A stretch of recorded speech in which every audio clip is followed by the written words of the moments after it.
The purpose of the video essay format is to hook the viewer in with your personality, about welcoming your audience with the possibility of being your friend, your confidant. But the opposite is true. I do not know you. I don't know you to like you. I am remote and inaccessible. I have never even heard of you. This is a video about...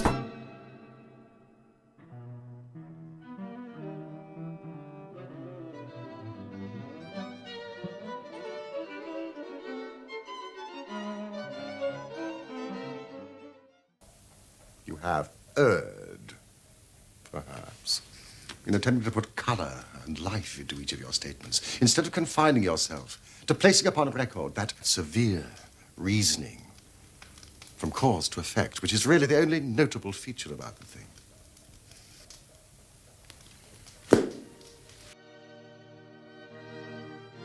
Camus said that there was only one properly serious question in philosophy, and that is suicide.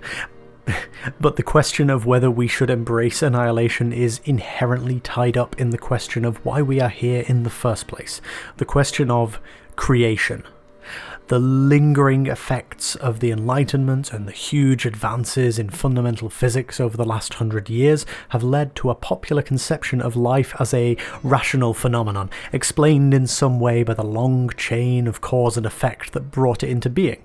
There remain irritating holes in this conception, and it is by no means universally held. In fact, it is fully alien to most of our known history, in which intentional creators and creation myths proliferated. In the beginning, God created the heaven and the earth. And the earth was without form and void, and darkness was upon the face of the deep. Creators and creation myths too are a staple of cinema going back to the start of the medium. These themes are so common, not just in the biblical adaptations that have recurred throughout cinematic history, but in sci-fi and fantasy works, horrors and even comedies. People see myths represented in cinema so often that often conversations slip between the cinematic and the mythic as if they're interchangeable, as if the relation were in fact more than aesthetic. Which is an argument I'm not usually convinced by, but the two do properly intersect in films such as Noah, Darren Aronofsky's film of 2014. Perhaps Noah would have made a bigger impact, would have been received with a more unanimous wave of applause if it had been released today. It is often the curse of art to be all too timely, naively arriving to warn of the great storm before the rain has properly begun to drop. In 2014, it might have been quite easy to dismiss a film where the planet, starved of resources with a dwindling number of remaining inhabitants, lies in a state of terminal decline. Now, somehow, it is starting to sound all too relatable.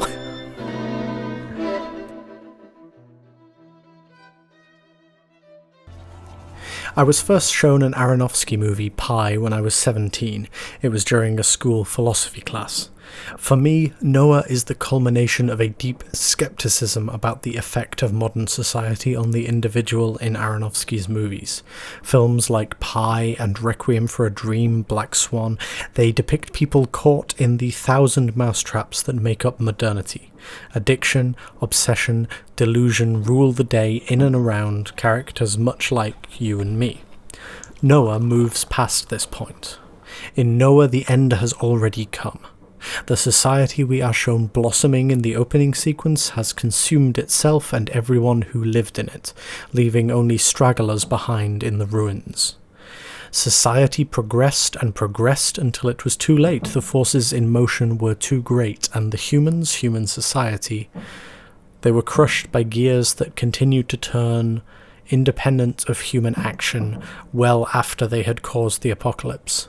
Industrialization and industry represented euphemistically throughout the film by the presence of refined, sparkling rocks that act as a synthetic metaphor for the entire scale from gunpowder to oil and uranium to tiberium.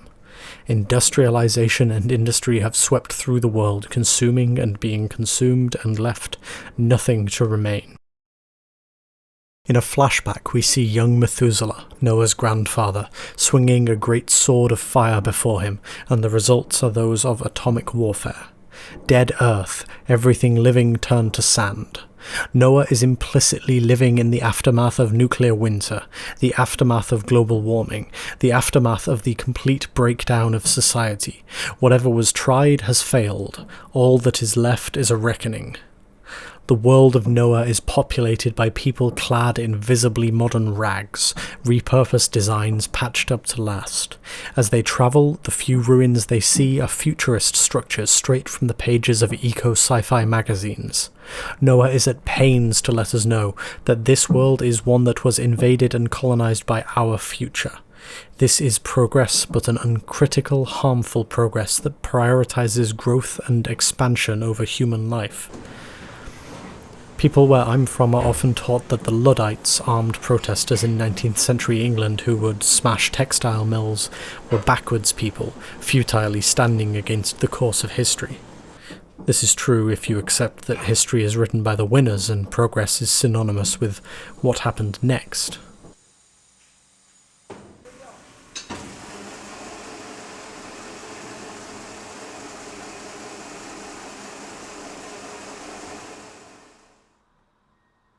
This negative progress is brought into sharp relief in Ken Russell's The Devils, set in 17th century France.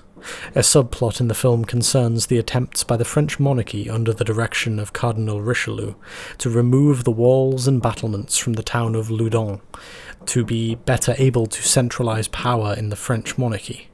Power centralized in an absolute monarch, though it seems outlandish today, was widely perceived at the time as a modernizing move, increasing the ability for the state to act towards a single unified interest without having to divest power to a crowd of cantankerous nobles. Russell aptly depicts the church in this vein as anachronistically modern in comparison to the homely town with its salt-of-the-earth priest, a town which nonetheless possesses fantastical walls to rival Game of Thrones. In the climax of the film, the town is forcibly stripped of its independence, both in the person of the priest and in the destruction of the town walls. This aesthetic is revisited by the 2018 Robin Hood, where the church is again a progressive force in the vacuum left by an absentee king.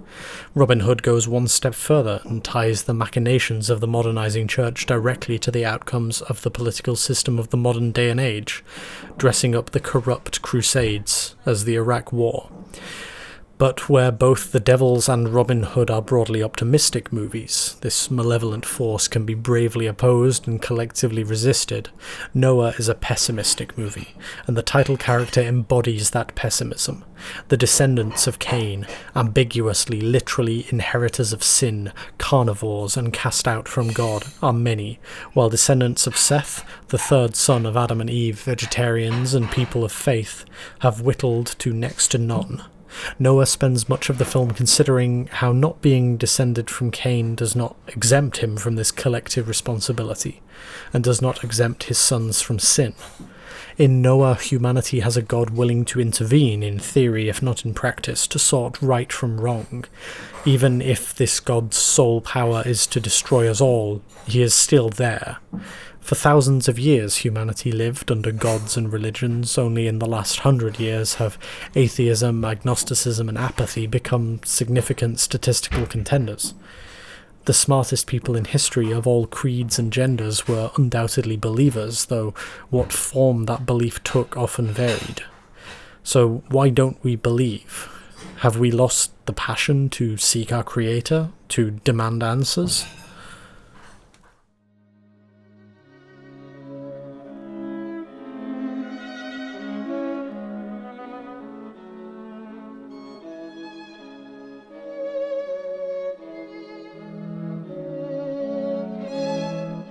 Now the earth was corrupt in God's sight and was full of violence. So God said to Noah, I am going to put an end to all people. So make yourself an ark of wood, this is how you are to build it. I am going to bring flood waters, but I will establish my covenant with you. You are to bring into the ark 2 of all living creatures, pairs of all creatures that have the breath of life, Then the Lord shut him in, the waters rose and covered the mountains, every living thing on the face of the earth was wiped out. Only Noah was left, and those with him in the ark. Come out of the ark. Everything that lives and moves about will be food for you. Be fruitful and increase in number, never again will all life be destroyed. I have set my rainbow in the clouds. This is the sign of the covenant.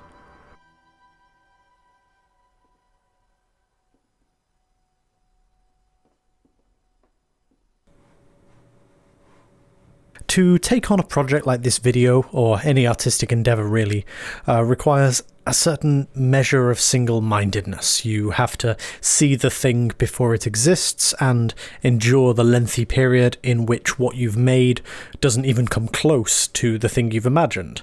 Often it won't even be a good match when it's done. But you have to not be averse to ploughing ahead alone, trusting that once the idea is sufficiently realised, then friends and acquaintances will begin to see why you have bothered. This is definitely my experience, at least. It's a risky, indulgent feeling, and the thrill of pulling it off can be intoxicating. Being able to justify a course of action to yourself and yourself alone makes you feel powerful. This is the kind of allure that people experience in the arguments of Nietzsche or Ayn Rand, permission to disregard common convention in the pursuit of a specific goal. And this can be a dangerous, seductive feeling, one that has been used to justify all manner of horrific behaviour. The idea that not only does your vision not discredit you for diverging from the mainstream, but it in fact distinguishes you. You're fighting a noble, true battle. It's a notion that weighs heavily in Ridley Scott's The Duelists, a Napoleonic-era tale of two military officers who, following the fulfilment of their abstract honour, spend the better part of their lives resolving a dispute over an offence so trivial that it eventually becomes clear that at least one of them has forgotten what it actually was. Harvey Keitel's Thoreau, and to a similar extent Carradine's Dubert, are so enamoured with the need to resolve their conflict in the titular duel that it blinds them not just to the irrelevance of the dispute, but to the shifting political currents in the world around them. Thoreau, a committed Napoleonite, ends the film isolated and alone in a France that has, for better or for worse, moved past the philosophy which animated him. And that's definitely an animating fear as I sit here and make this. A fear that no one will watch, no one will listen, or that those who do will find the whole thing a dreary waste of time. Please pause the video at this point and leave a nice comment. I'll wait. There's a knife-edge balance to maintain, having faith in the thing and ignoring the chasm beneath, but also being aware that if you go too far out on a limb, you may get to the end and find that you've wasted your time, or worse. Noah spends much of the runtime of the film he helms in this position. Nominated by God, so he believes, to judge on the survival of humanity, he must repeatedly extend himself on faith alone, engaging with the Watchers in the wasteland, building the Ark, and facing down Tubal Cain. Finally, as the floodwaters are about to break, he heads down into the encampment of desperate humans who will shortly charge the Ark in a final attempt to survive. Seeing only a litany of human sins, Noah makes the terrible decision that God must want for humanity to end. And so Noah must ensure that his family, though they will be saved on the Ark, do not reproduce. Noah's family dissent. His middle son, already disgusted and angry with his father's refusal to save his nascent girlfriend aboard the Ark, falls in with the secreted Tubal Cain. His eldest son and daughter-in-law miraculously discover that they are to have a child. Noah remains unshaken in his conviction. That his family oppose Noah in his plan is, by this logic, only further proof of his absolute individual righteousness. He is the only one with the strength of character to see this task, ordained as he sees it by God, fulfilled. Like Thoreau, he has stepped too far down the path. In the end, nothing persuades Noah so much as random chance and caprice. The birth of twins is a divine sign, but as Sartre tells us, religious signs and omens are personal revelations. The pregnancy in itself was miraculous. The Ark was miraculous. Tubal Cain's untimely ejection from the plane of existence was miraculous. But none of these things persuaded Noah. His conviction simply cracks, and he is revealed to himself as monstrous. The facts remain static, but his viewpoint completely inverts, and so, paradoxically, he becomes doubly guilty, once for condemning his family, and once again for failing to see condemning them through. Noah disintegrates, becomes a drunk, and abandons his family, until, in either a miracle or a wine-soaked dream, an interventionist god returns, draws a rainbow in the sky, and tells Noah that he did the right thing. Once again, if you'd like to take a moment to leave a positive comment in the box below, now is most definitely the time.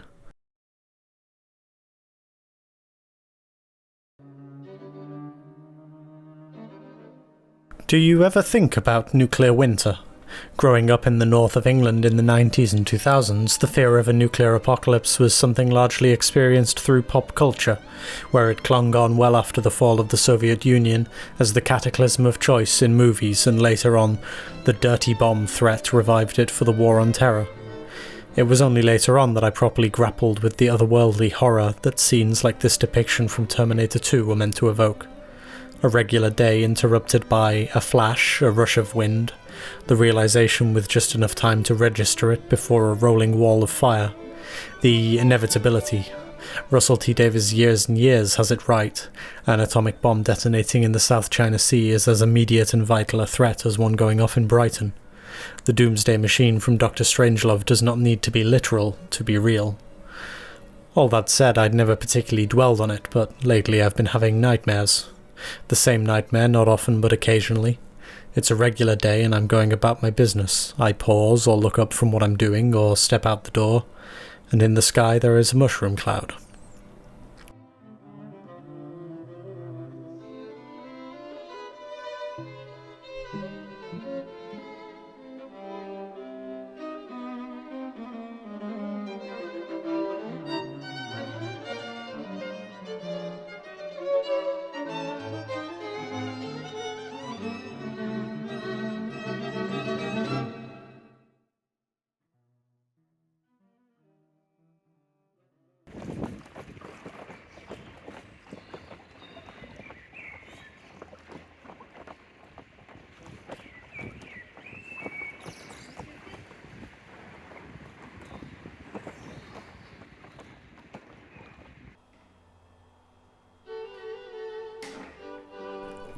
A video essay is a piece of video content that, much like a written essay, advances an argument.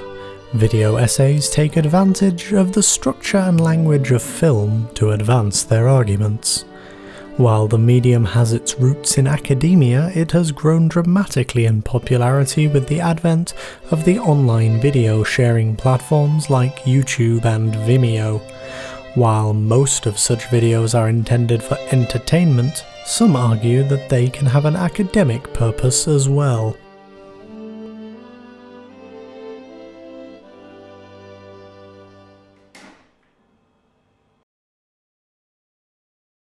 Easily the most striking sequence in Noah is the pair of time lapses that make up the Genesis creation myth that Noah tells once aboard the Ark to distract from the suffering wails of the rest of humanity. It is the creation myth recast as a tragedy, beginning with the creation of the heavens and the earth and ending in annihilation, evenly cleft by the only cut in the sequence, between the illustration of evolution and the image of humans walking in Eden. Humanity in this way is presented as rupture, discontinuity, and ultimately the flaw that will destroy paradise, and then destroy what's left. The second half, the Mark of Cain sequence, displays a brief, affecting history of human conflict. The other use of stop motion in Noah, separate from the creation Mark of Cain sequence, is when Noah plants the seed from Eden. We see the miraculous flowering of the small forest he uses to build the ark, the waters of which head out across the wasteland and call to the animals of creation. But this call is also what summons Tubal Cain, bringing with him the curse of Cain, the violence, and the murder. His camp feeds off the forest for cages and furnaces at the same time as Noah constructs the ark from it. Before the flood, there is nothing good the Creator can provide that will not be turned to evil purposes. Tubal Cain could have had his people build their own ark. He himself is far-sighted enough to see that the deluge may come. But his people, their society, is fundamentally incapable of long-term planning except for war. The stop-motion Genesis sequence smartly integrates a visual description of evolution into the traditional creation myth. While God is described as creating the beasts, what we see is microbes into fish into mammals.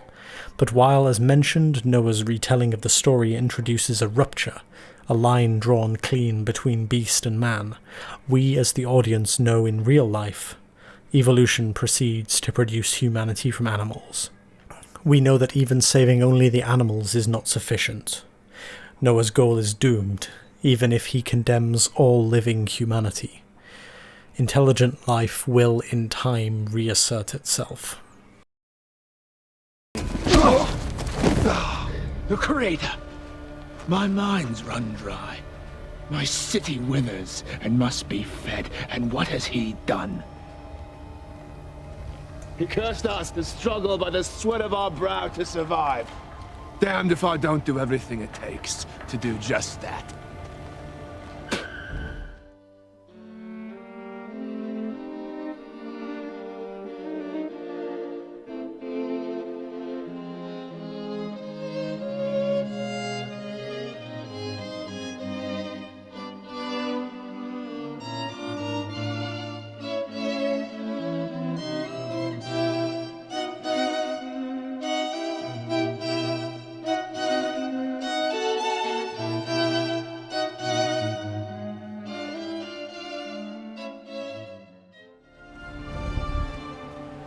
I'm not afraid of miracles, son of Lamech. If you refuse my dozens now, I shall return with legions!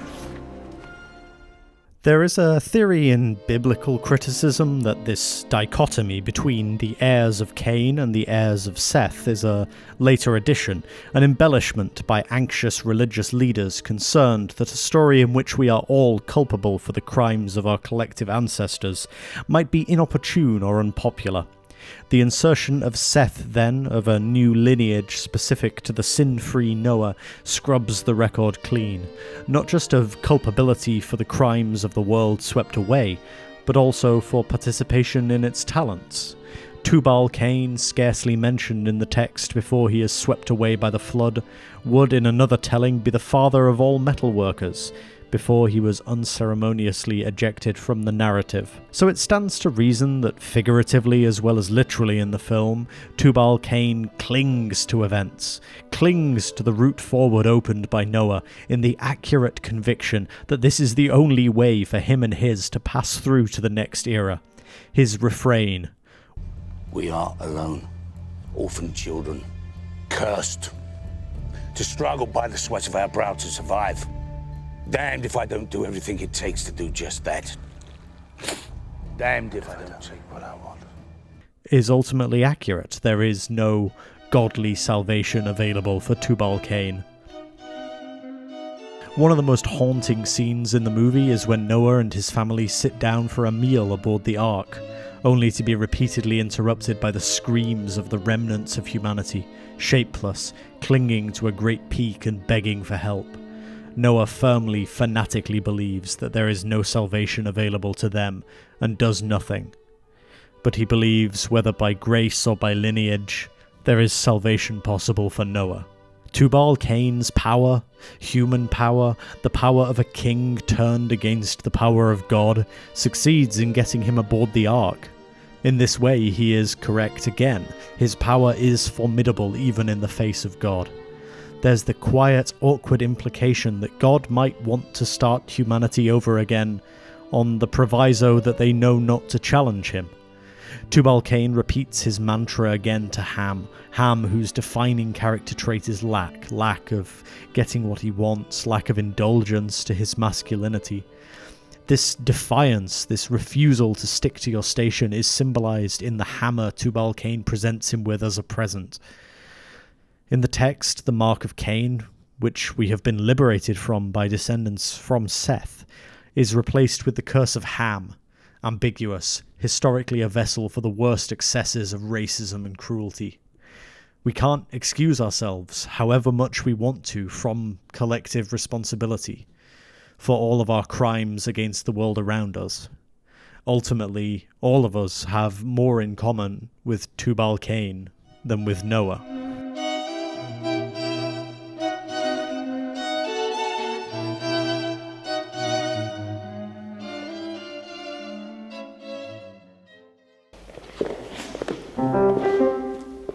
So, this is named after a book that is sort of, it's a bonus track from the Bible. In the year 500, in the 7th month, on the 14th of the month, in the life of Noah, in that parable I saw how a mighty quaking made the heaven of heavens quake, and the host of the Most High, and the angels, thousands of thousands, and 10,000 times 10,000, were greatly disturbed. A long time after God had created the world and made man and all the animals and birds, he noticed that people were no longer kind to each other, and that they didn't obey God anymore. Go to Noah and say to him in my name, the end is coming. Behold, I will cause it to rain upon the earth 40 days and 40 nights. I will bring a flood the earth to destroy all flesh, and everything that is in the earth shall die.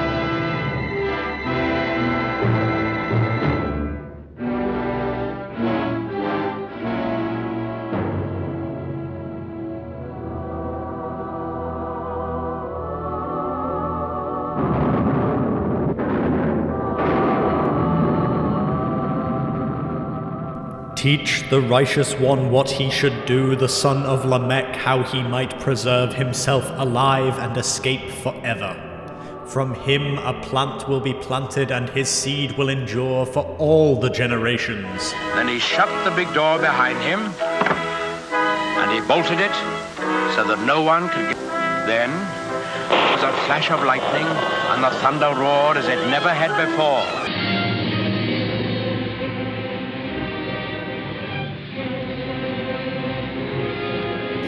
Cleanse the earth from all impurity, and from all wrong, and from all lawlessness, and from all sin and godlessness, and all impurities that have come upon the earth remove, and all the sons of man will become righteous, and all the people will worship me, and all will bless me and prostrate themselves, and I shall not again send upon them any wrath or scourge, for all the generations of eternity.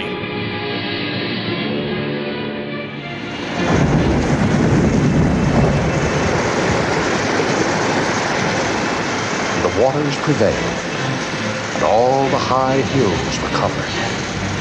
And Noah only remained alive, and they that were with him in the ark. As God had promised Noah, all the land was covered with water, and not a house or a living thing remained anywhere. On the 40th day, the rain stopped and the sun came out. The waters that had covered the earth began to flow back into the oceans and the rivers, and the ark came to rest on the peak of a mountain. And they praised God and thanked him. Then the Lord appeared again to Noah. He promised him that he would never again send a flood to destroy the earth. And he sealed that promise with a beautiful symbol, which he set in the sky for all of us to see. That symbol, the token of God's everlasting faith in man, is the rainbow.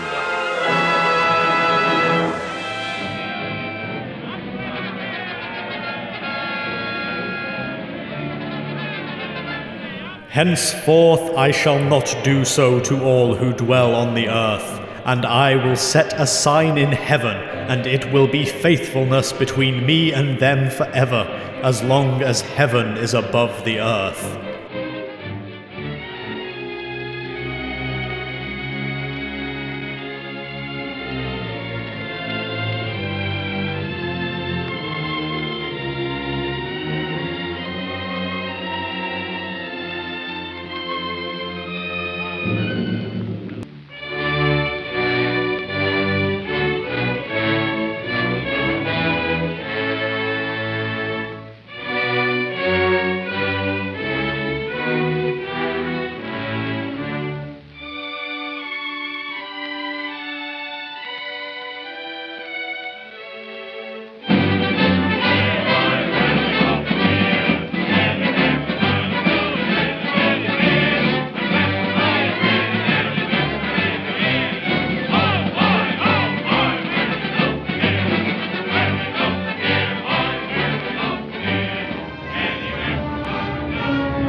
can't be bought and he can't be beaten. Not fireproof, because he's a fanatic.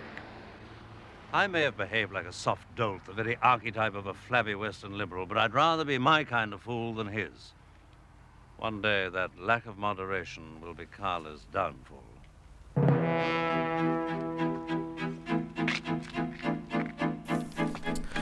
Noah is a fanatic, and the movie is delivered through his fanatical viewpoint. We don't know the accuracy of his lineage or his depiction of world events, except insofar as Tubal Cain indulges him. The title cards are from his perspective, and the movie follows his lead as he later retells the Genesis myth. He is a descendant of Seth, but we see no hard evidence of this alternate lineage. A family heirloom, some odd traditions. The true mark of his separation from Tubal Cain et al. Is in his fanaticism. Noah's family are, in effect, the last members of a cult. There's a famous line in Tinker Tailor Soldier Spy where, speaking of his nemesis Russian counterpart Carla, British spymaster George Smiley says, "Carla is a fanatic, and the fanatic is always concealing a secret doubt. One day that lack of moderation will be Carla's downfall." But in the eventual sequel, Smiley's people, the climax turns on Smiley's own lack of moderation, his excess of duty. Smiley's fanatical pursuit of his overall goal causes him to burn through a seemingly never-ending string of personal relationships, until he finally traps the elusive Carla. It is only upon seeing him that he realizes that in the pursuit of this man he has destroyed everything he claimed to treasure. He has nothing left but the image of Smiley the Spymaster, suave, reserved, noble, in supposed contrast to people who have already replaced him. Smiley the man remains estranged, alone, obsessed with the paraphernalia of a life now lived. Noah too is a fanatic. His vision drives him to construct the Ark and save life on Earth, but even from the start it makes him paranoid and impulsive. The requirement on him to interpret the messages from God destroys his sense of proportion. He forgets that he himself inscribed the limits of their mission, and by the time the Ark launches he has altered them more than once. In not taking wives for Ham and Japheth, in taking Elah, Shem's wife, even after her miraculous regaining of fertility at the hand of Methuselah, in using the seed of Eden to begin with, which Noah treated with absolute skepticism and distrust when it was gifted to him. Noah's wife, Naameh in the film, goes unnamed in most editions of the Bible. Historical religious scholarship suggests Naameh, daughter of Lamech, as the prime candidate. This has the curious outcome of giving both Noah and Naameh a father named Lamech. It also places Noah's wife in the biblical genealogies as the sister of Tubal Cain. And she is the sister of Tubal Cain, symbolically and otherwise, as Noah's wife is by necessity a Cainite, and Noah's children each also an inheritor of the mark of Cain. This sense that he is an outsider even in his own family fuels his unceasing suspicion of his family and specifically his sons. Noah only truly trusts his own motivations, his own interior. He is fanatical.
Aronofsky's Noah tells a creation myth and a story of destruction, the almost absent creator nonetheless looming over the events that follow.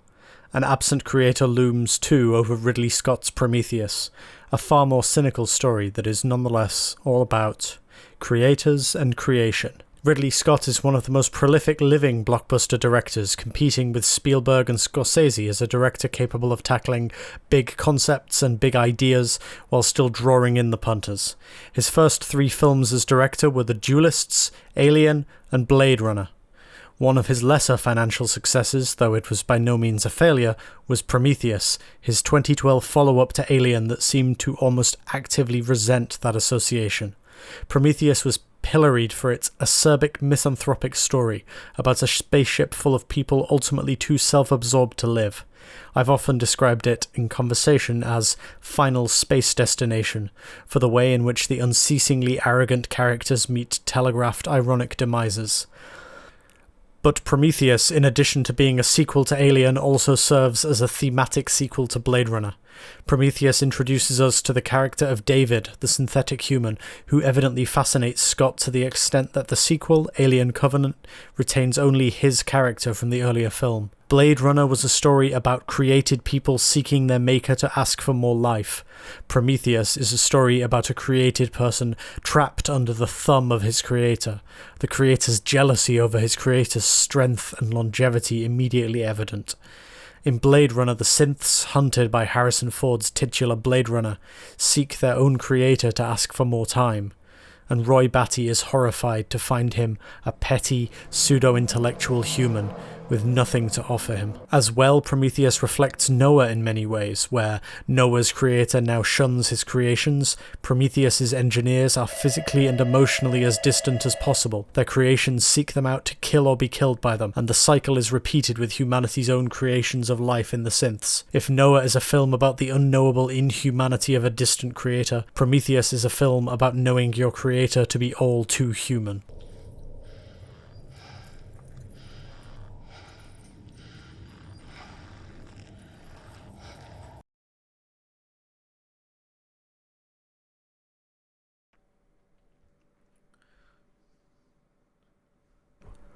Once upon a time there were gods only, and no mortal creatures.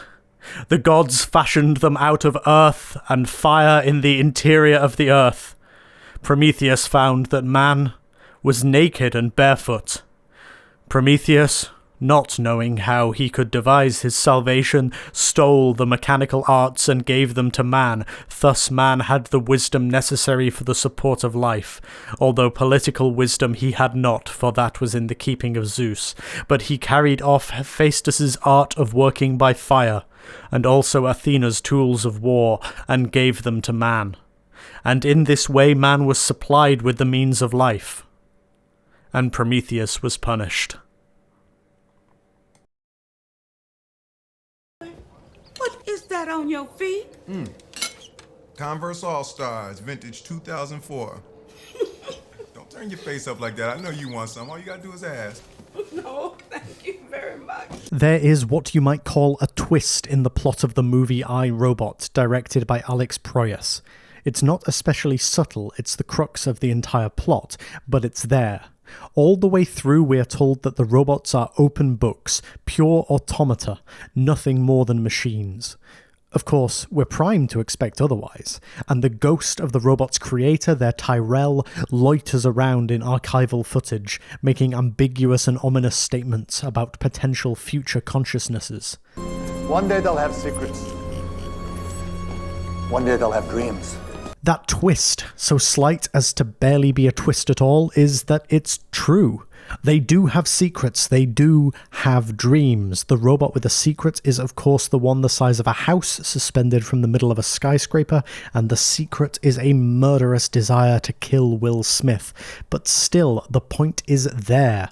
Don't think these human-shaped robots who act just like people aren't people. Don't fall over yourself worrying about the metaphysics of the soul. They will act like people right up until they realize that you aren't treating them like they're people. This is not a grand revelatory sentiment, and I, Robot is not the first work of fiction to touch on it, not even close, really, but it's the first one I saw. Similar sentiments emerge in Cloud Atlas, in Pluto, the manga, and of course in Prometheus. It's even touched on in some video game thing called Detroit Become Human, but I wouldn't know anything about that. These questions of life and personhood go to the very roots of science fiction as a genre and the idea of the robot. Aaron! The widget you spent your entire life creating is here to kill you now. The Watchers in Noah, putatively fallen angels, are a fascinating addition to the story, derived from the Book of Enoch, an apocryphal religious text. Half angel, half robot, they live in an autonomous society that shuns humanity in a manner comparable to the tree-ents of Lord of the Rings. Humans are said to have betrayed the Watchers, and the Watchers are shown in brief flashbacks chained, hauling great engines of war. It was men who broke the world, they say, and they take an almost pleasure in their ability to strike Noah and trap him and his family in an inescapable pit. Most notably, their relationship to the Creator, despite being beings of light from the heavens, is also one dependent on faith and interpretation. They are also believers. Do the Watchers pray to the same Creator as us, or do they have their own AI god of who we are just aspects? But Semyanza, this is a man, Monk. Do you forget how they betrayed the Creator? It is he who sends us. My Creator, forgive me.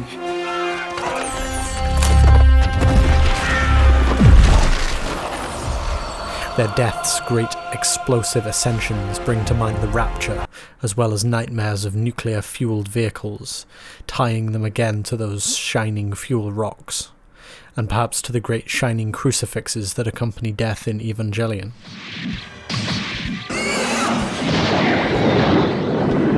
It's gonna self-destruct!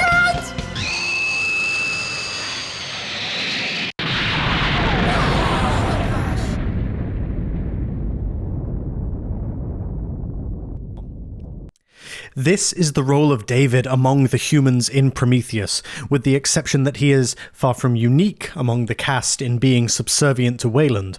All the other human characters are just as subject to his whims and purposes. David suffers the double indignity that Wayland is both his master and his creator. We are first introduced to David aboard the Prometheus wandering the living quarters.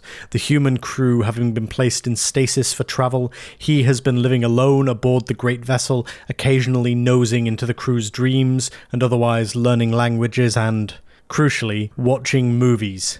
David watches Lawrence of Arabia, and both his look and his mannerisms are subsequently inspired by O'Toole's performance. His decision-making process is inscrutable to the film, alternately suggesting compassion for the crew, hatred for those who insult him, robotic loyalty to Wayland's orders, and ultimately impassivity to Wayland's demise. If anything, David looks happiest upon being decapitated by the engineer, finally free of his responsibility to the tangled mess of humans, living or dead. David, the artificial being, is generally taken to be descended from Ash, the science officer from Alien who is revealed with psychosexual aplomb to be a synthetic being. But David is also descended from the replicants of Blade Runner, the living, breathing, dreaming artificial workers of the Tyrell Corporation who can only be detected from humans by means of something like an induced panic attack. And even within that inscription, ambiguity clouds both our perception of Deckard, the titular Blade Runner, and even Deckard's perception of himself. That it doesn't matter if you are a robot is what makes it so terrifying to be a robot, a static signifier of class rather than a category of being. Why do you think your people made me? We made you because we could.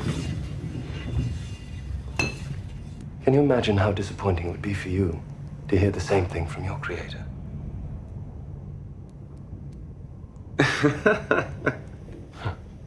I guess it's a good thing you can't be disappointed, huh? Yes.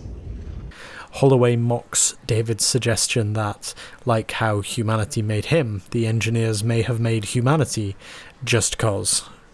Is there anything to that other than fear?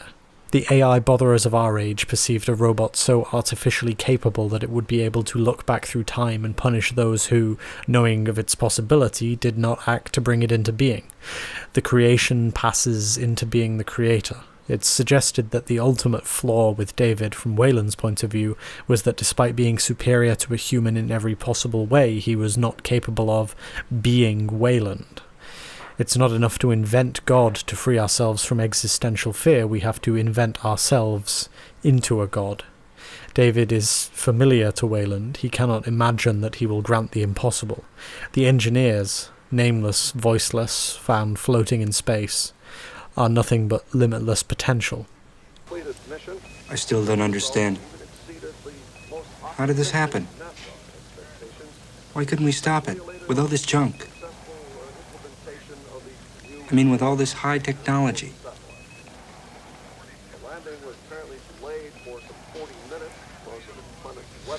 Some things can't be explained. Everything that happens in Prometheus is initiated by the contagious black goo, a primal substance of corruption and death that is also associated with knowledge, evolution and progress. At the start of the film we see an unknown engineer on Earth, ambiguous whether it was sent by its people or has struck out, the titular Promethean, to give life to humanity. Its body, sacrificed, distributes itself into the water, seeding the Earth in a life-bearing flood of genetic material. A seed of knowledge sent to a planet, dripped into the water to soak through the bones of the Earth, will create new life, and can and will destroy everything. A true seed of Eden. In Prometheus, though, knowledge leads inextricably to destruction. The alien, the perfect killing machine, is the derivative that the taint of knowledge brings out of any living creature. Wayland, the geriatric, plot-moving antagonist of Prometheus, is obsessed with meeting his maker, the engineers, the snow-skinned giants. Wayland has set off from Earth in his own ark, with his own group set to repopulate some distant world. Rather than 2 of every animal, he brings 1 of every speciality, a geologist, an exotic animal specialist, and 1 synth to whom he himself is creator. All, crucially, faithful, of a sort. All under his thumb he stands as his own mirror to Noah, the patriarch, and Wayland does indeed oversee the deaths of almost everyone on board his doomed ship. Wayland is convinced beyond all reason that if he is able to meet his maker he will be healed, not even of a particular ailment but of the condition of life itself. He ascribes his creator with absolute power and absolute benevolence, to him at least, right up until one of them exercises limited power with minimal benevolence. The dark joke of Prometheus is, of course, that the desire on the human's part to meet a perfect creator, and the crew of the Prometheus are explicitly selected for their religious belief, is mirrored by the inability of the android David to escape his. Wayland loves David, but his fairly wretched and insubstantial human love is insignificant compared to the godly compassion that David expects. Ridley Scott, as a young man making Blade Runner, portrayed enigmatic youths seeking eternal life as idealistic, heroic and doomed, and the old man who fools them into it as detached and callous. As an old man making Prometheus, he portrays youths seeking enlightenment from their maker as hopeless, blundering imbeciles, and portrays the old man stringing them along as unimaginably cruel and blinkered.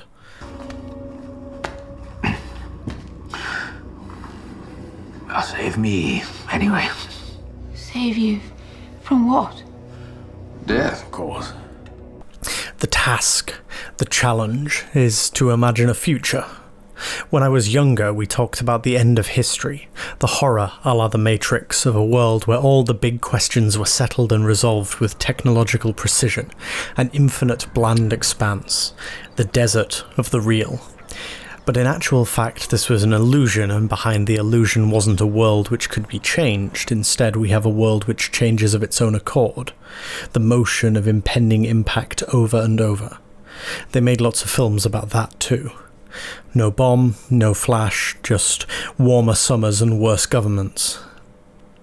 I sometimes wonder how much the historic communists believed it, the ideologues who lived post-revolution and pre-collapse, when the warts really were, and all.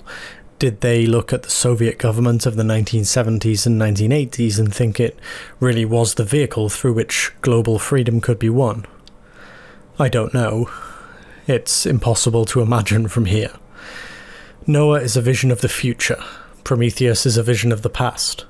Our society will not self-sustain its way to the stars, no great lumbering spaceships bringing us out to meet our maker. Can we aspire to more than becoming an angry, displaced mob living in the ruins of the past? We have to.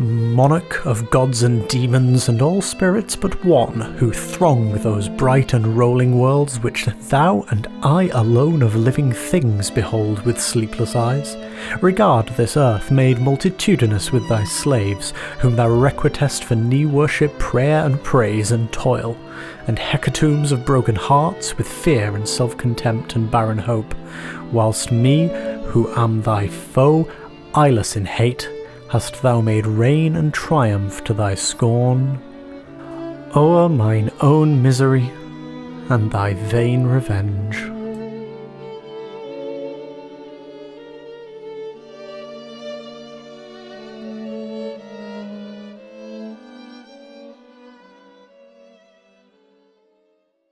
How far would you go to get what you came all this way for?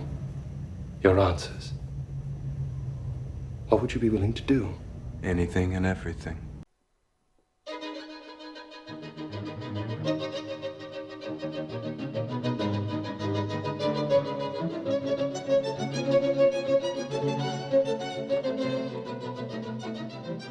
The biblical Methuselah was the claimed longest-lived human, exceptional even among the anomalously long-lived cast of the Old Testament. Clocking in at an advanced 969 years, his extreme age is often conjectured to be a translation error. Methuselah is a byword for human longevity.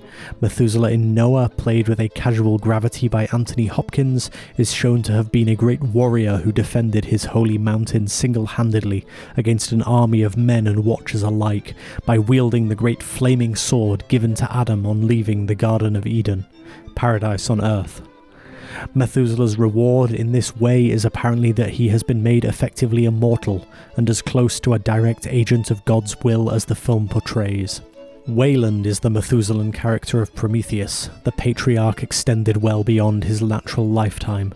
But he is also Tubal Cain, a man who has lived his entire life by the mantra of taking what he wants and demanding what he needs, hoarding wealth and hoarding technology. Methuselah is capable of performing a quiet miracle to restore Elah's ability to have children. Wayland's machines are unaware of the concept of the womb. Given the chance to seize the knowledge of human creation and the extension of life, Wayland would probably take it for himself, abandoning his crew to whatever fate awaited them. He is not one to, in the fashion of Methuselah, compound his grace in longevity by willingly committing himself to a flood. The character in Prometheus who does bring about miracles, bring about transformations, is not Wayland, of course, but David. Prometheus only has one seed of Eden, and admits no sentimentality about its effect.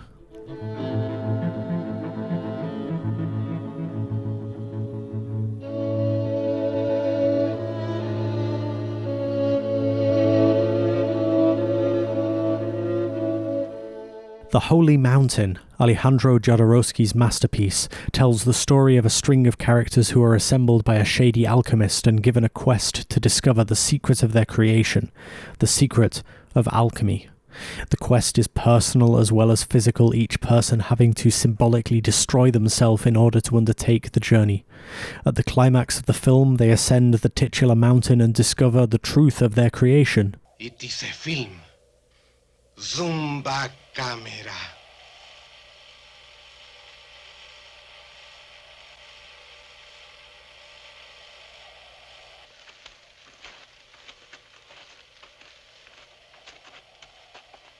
the real truth, the film set and the actors, and they are immediately annihilated by the rolling of the credits.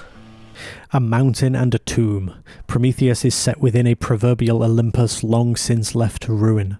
A great installation from where the engineers were once able to rain thunderbolts on all creation, the flight chair of the engineers, design derived of course from the space jockey in Alien and the alien skeleton from Planet of the Vampires, is revealed to be exactly what it appears to be, a humongous indiscriminate gun.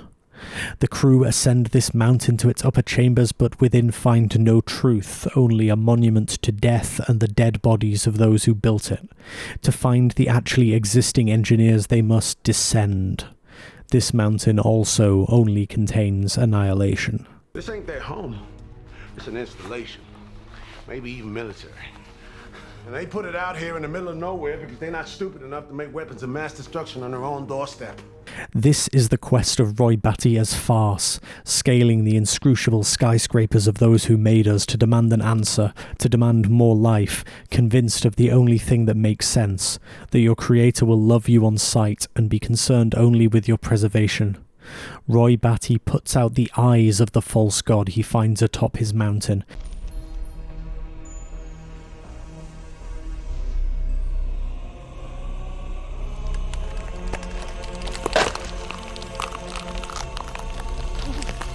The deaths of his companions driving him beyond sanity as he ekes out his final moments. Batty is the flame that burns twice as bright. Wayland, who has burned far too long, is dull and lifeless by comparison. The engineer, his long-sought maker, dismissing his request with a single movement of the hand. The top of the mountain is where Noah finds Methuselah, of course, to be given the seed of Eden. To be given annihilation for all of God's creations, so he thinks. The truth of the matter is this: to discover is to change, to learn is to be annihilated. We are always overwriting ourselves and our conception of others in every living moment. Nothing is static, nothing holds true. To seek God is to seek heaven, to seek death.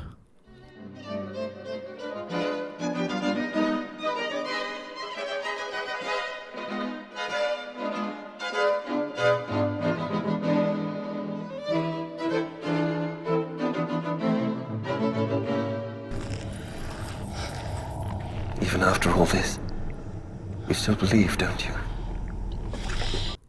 At the conclusion of Prometheus, David expresses confusion that despite everything, Shaw still desires to seek her creators. She still desires to ascend further up the mountain, the quest transformed from a self-destructive passion to a Sisyphean task. Having experienced the senseless death of everyone aboard the Prometheus, her faith is reaffirmed as pure, opposed to Holloway's technocratic agnosticism. Guess you can take your father's cross off now.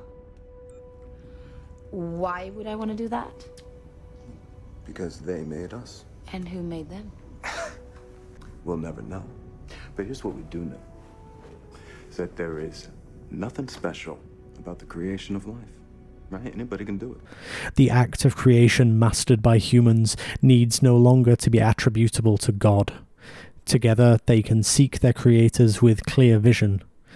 Until Alien Covenant comes along and entirely upsets the apple cart, we can imagine Shaw and David happy.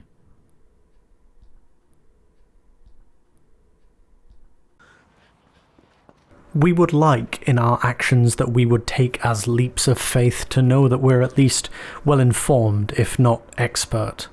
In the COVID crisis, I spent many weeks bundled up in my flat reading about the latest thoughts and latest practices for minimizing my chance of catching the virus. I know some friends also did likewise. Some of the things I did, like wearing surgical gloves to the supermarket for instance, turned out to be unlikely to have had any impact. Others, like my early adoption of face masks and sticking to medical designs however cheaply manufactured, probably helped. Expertise always has an end, and we always end up acting without the maximum possible knowledge because no one person knows everything. We make a judgment about where we can stop thinking and start acting.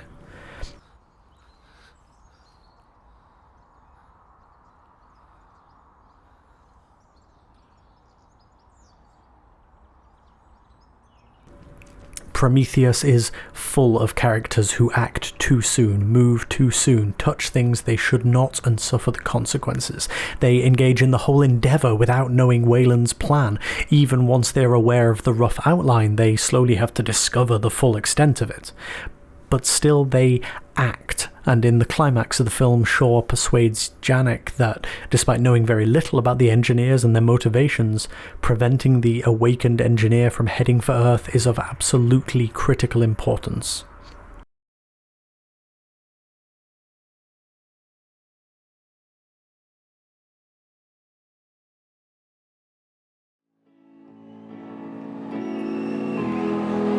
It's like I feel a responsibility, you know, because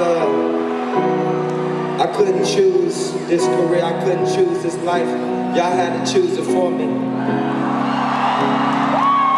Y'all chose me. And I take that very seriously.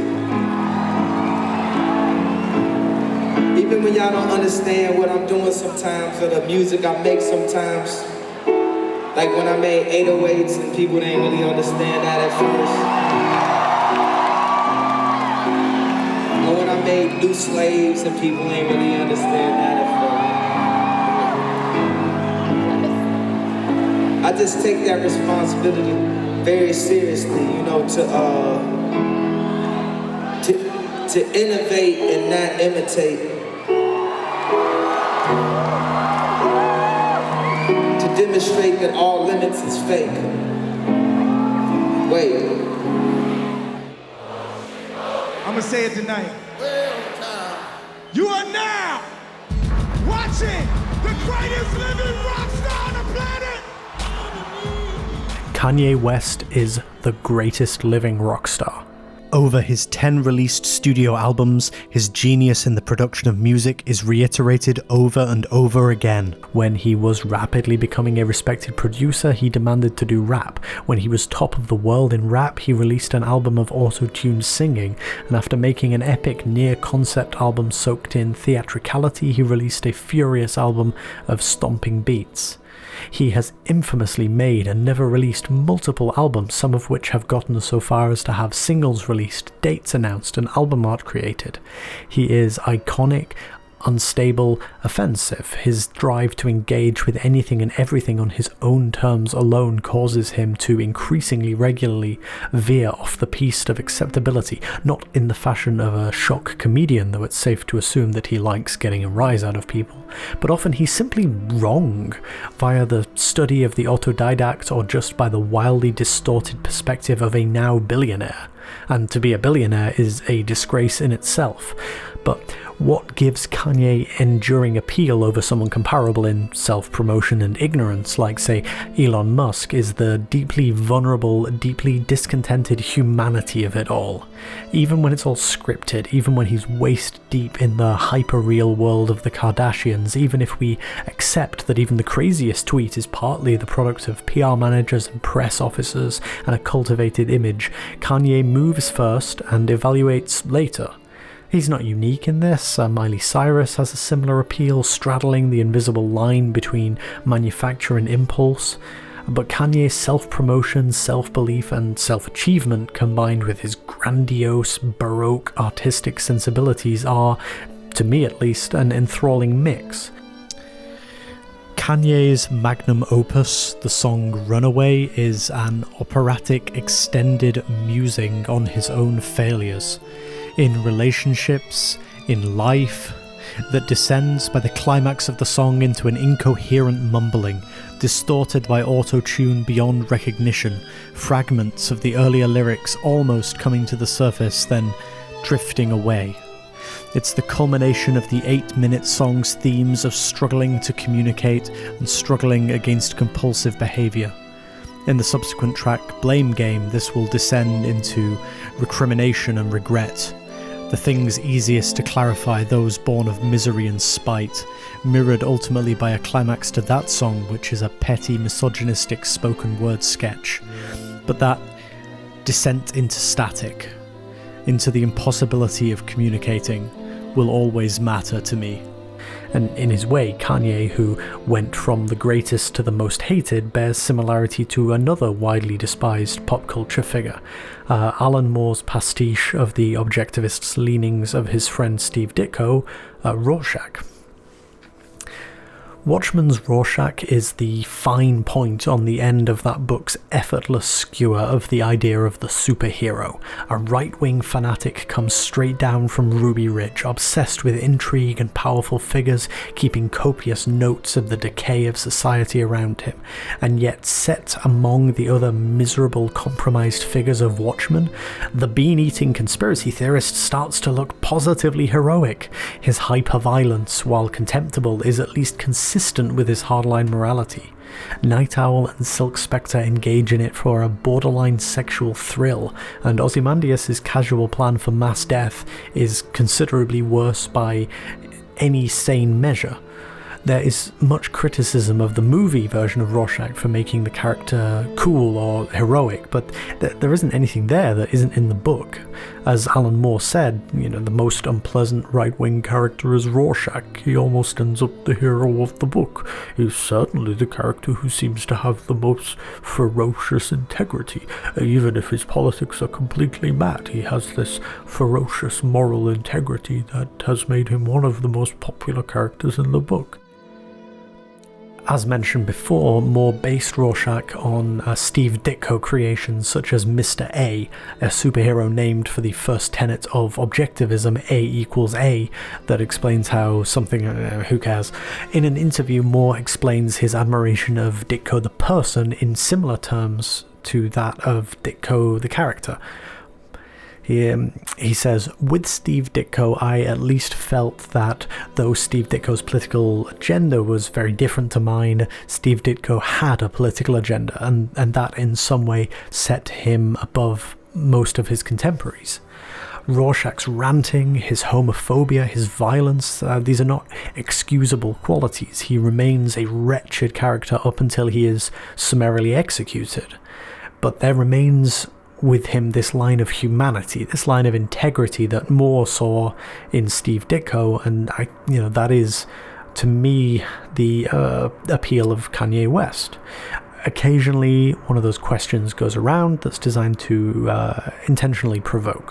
What's your favorite work of right-wing art? And I always reply, not intending to be sued, the writing of Yukio Mishima. Mishima is a figure of Shakespearean tragedy, this post-war Japanese fascist who was blessed or cursed, depending on your point of view, not with a talent for leading men in great struggles, but for writing beautiful prose.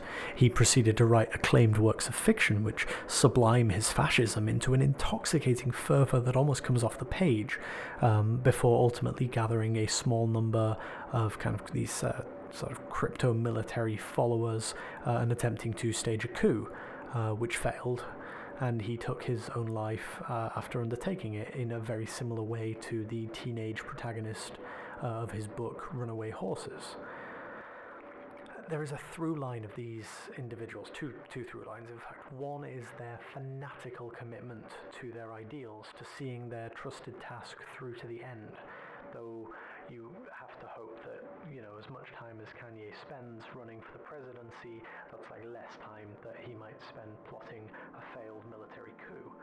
The other through line is their dalliance with these individuals writing ideas.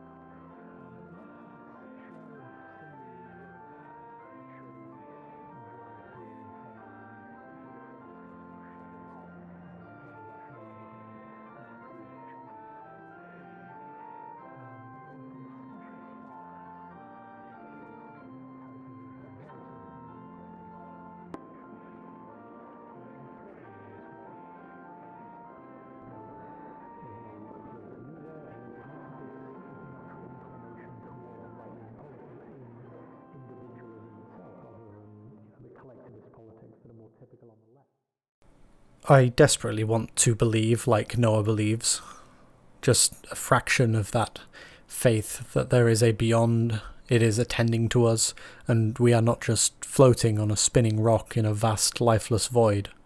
That our small actions, our scratches in the dirt, can mean something not just now but forever.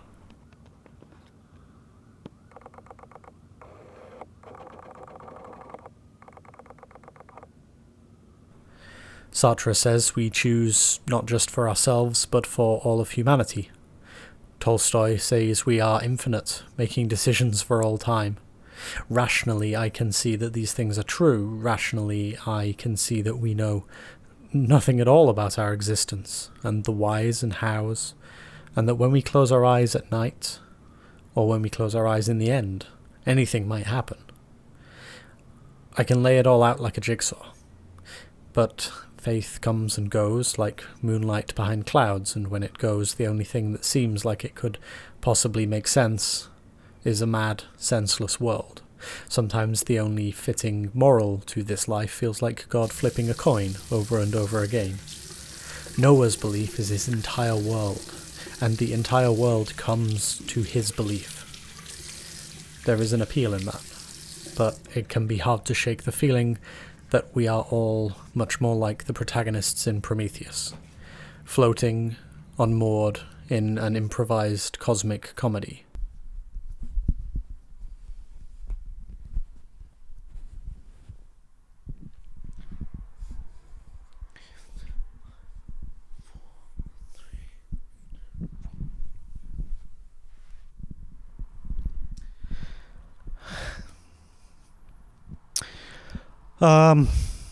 I wanted to make a video, to make another video, because what I think is important is communicating honestly, putting you and yourself up for view, for access, even though it is terrifying.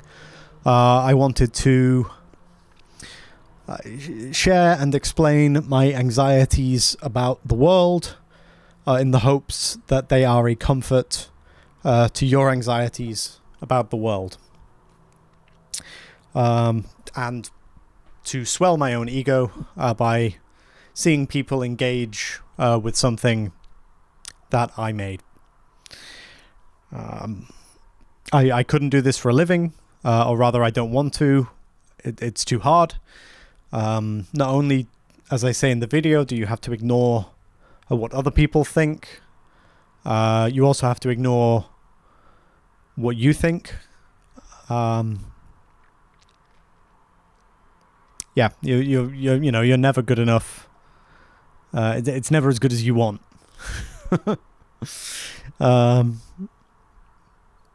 Yeah, I started working this video straight after my last one, in like 2020, I guess. Into 2021. Some of the bits you just heard were recorded late 2021. But I started writing, and then I just wrote and edited and wrote, and just got nowhere. I did not know what I was going to do. And then at the start of this year, I was like, you gotta finish this. It's gotta go. You can't, otherwise you've done all this work for nothing. So yeah, here it is. It happened. I hope you liked it. I think, I've liked making it. I'm proud of it. I hope it brought you a little bit closer to me, or a little bit closer to yourself, or whatever. I made this video to share my passion for the films I talk about in it. And to proselytize about my approach to criticism, which is, is not to be concerned with categories of good and bad, just to talk about what the film means to you. Yeah. Otherwise, I can only repeat the same cheap mantras as ever. Make the things you love.